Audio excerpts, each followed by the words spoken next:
So what's up guys, this is RT Silva Durante. So ngayon, as you can see, we do have the Insta360 X5, the latest one, and I got the Essential Bundle. And thank you for this from Insta360 SM North branch. I just got it today, and we will be doing an unboxing for it. So bubuksan na natin to.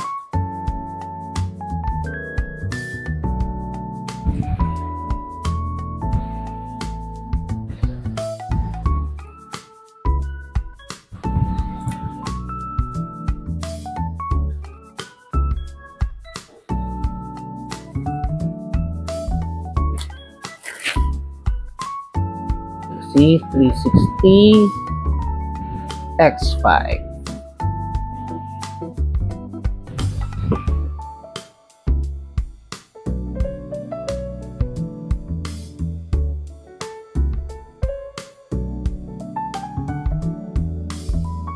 Medyo maigpit yung box bago bukas. So once you open, makikita natin kagad the Insta360 selfie stick. Then there's a bag for the device itself, then extra battery, and this will be the user manual. Okay, so let's check this first one.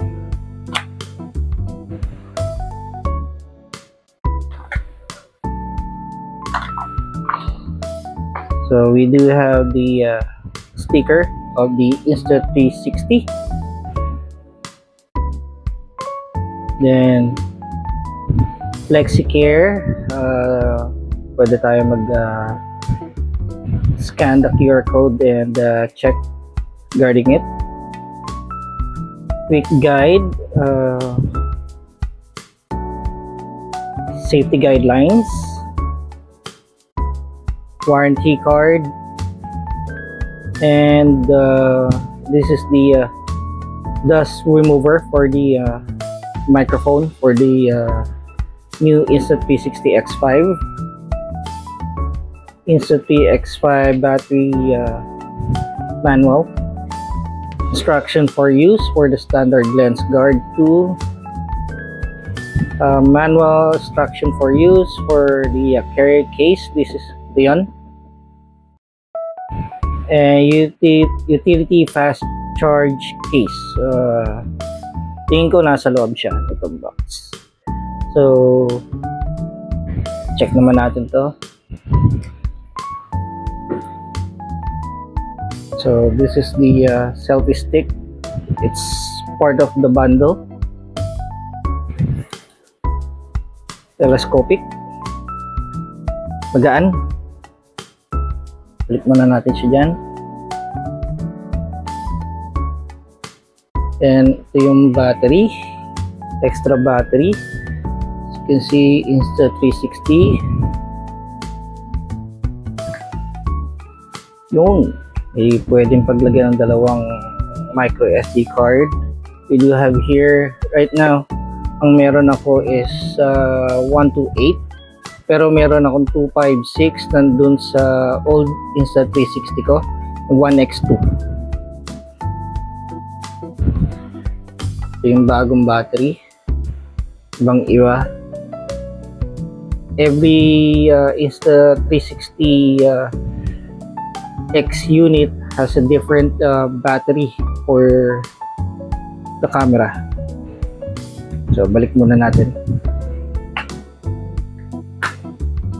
Yan na muna sila.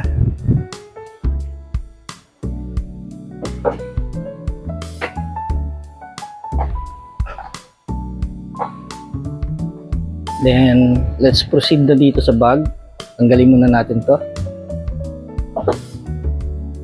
So dito nilalagay yung selfie stick. So try natin. Dito. Suot lang. Medyo ano siya.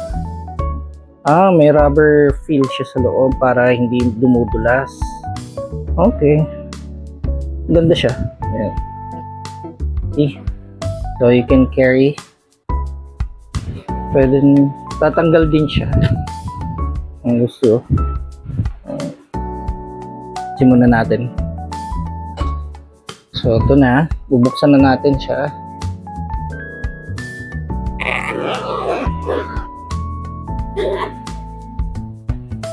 Yun. Ang utility fast charger for the Insta365. Pwede din maglagay dito ng micro SD card sa likod. Try natin ilagay yung battery. Kunin ko lang.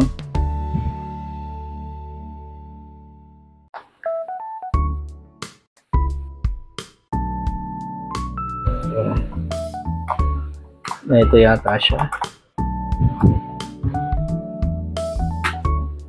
Or the other way. Tama nga. Ito. Yan. Tapos press lang para mag-lock. Yun. Milaw kagad. Ikalagay ng battery. Then, ito yung cable niya. Slide lang. Then, angat. Dahan-dahan. So, type C na rin siya. So, madali lang siyang gamitin na. Tapos, balik. Convenient and maganda. Diba? Sulit yung package for the essential bundle. May kasama ng ganito. Hindi ka na mahirapan pa. May extra battery. Then, gusto mong tanggalin. Same lang din kung paano tinatanggal din yung battery doon sa unit. Ganun lang din.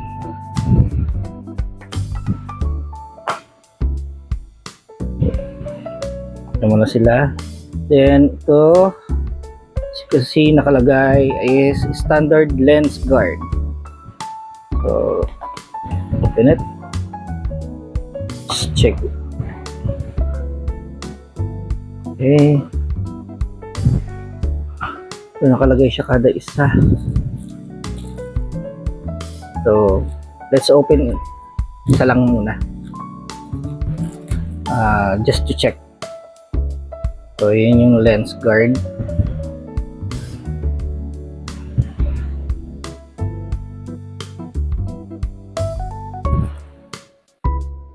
Protection siya para doon sa Insta360 lens. So, basically, may dalawa. So, sulit.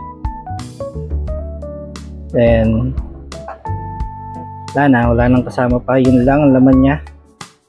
Pwede instruction on kung paano siya ilagay, gamitin. So balik muna natin ulit sila dyan.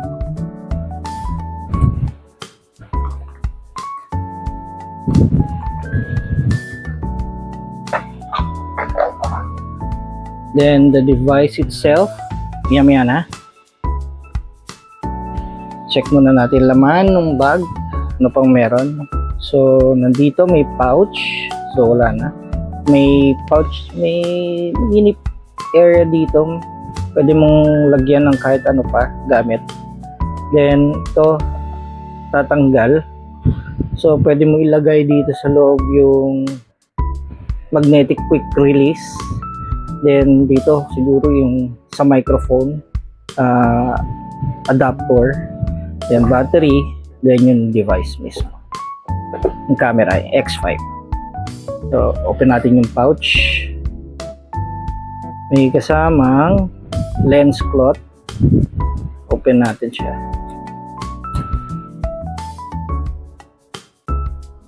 Yun, ganda ng lens cloth.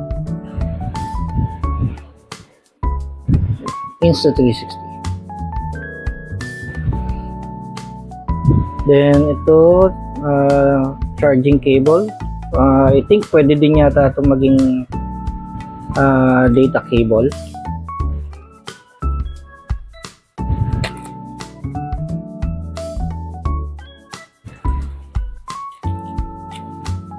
Yun. So type C to type C, may kasama ng ganito. Lalak mo na lang na maayos ulit. So it's like a velcro type. So tama lang siguro yung haba ng charging cable o data cable. And as you can see, nakalagay Insta360. So ito lang, siguro mas maganda ito gagamitin natin lagi. So tabi muna natin. So ito yung pouch for the camera. Maliit lang siya, tapos may open area din, pwede dito. Check natin kung may ilalagay natin with the lens cap.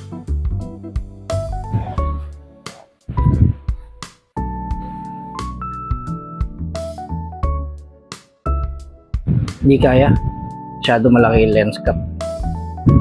So siguro pag walang lens cap may ilalagay natin. So may kasama din palang lens cap, ganda, kinis.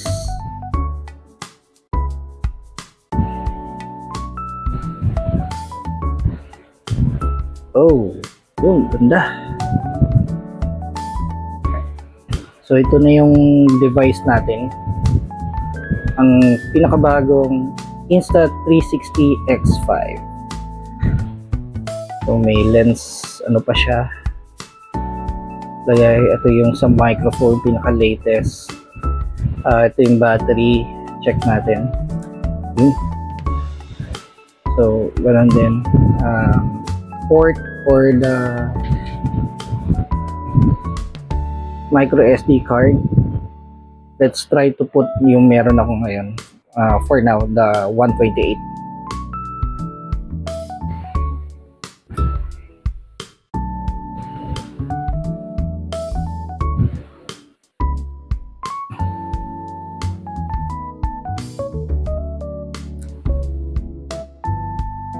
Kailangan walang nakikitang kulay orange para masabing sealed.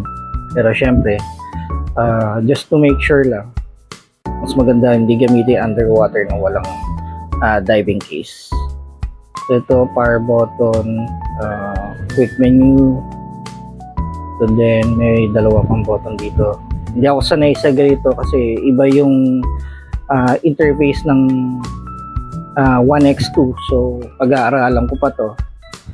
Then ito yung charging port dito sa baba. Sabi nila ang X4 nandito dati sa taas, so buti na lang hindi pa ako kumuha noon, so dumating to. Tingin ko mas okay siya, so dito siya, mas maganda. Then ang isa sa mga bago nila, for the quick release magnetic, to part na to. Yan.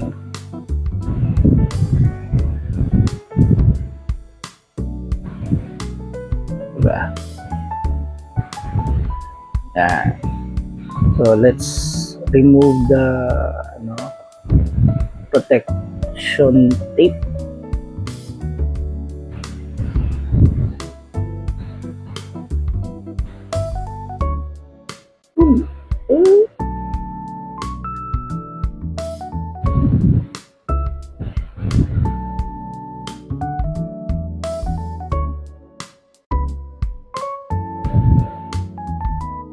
Hirap tanggalin, nakapit siya.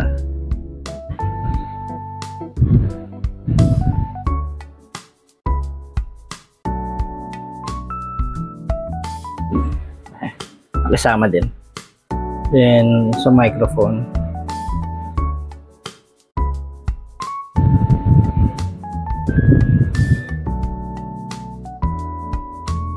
and then sa screen, yun, okay, helpful tips. So let's try to open it na.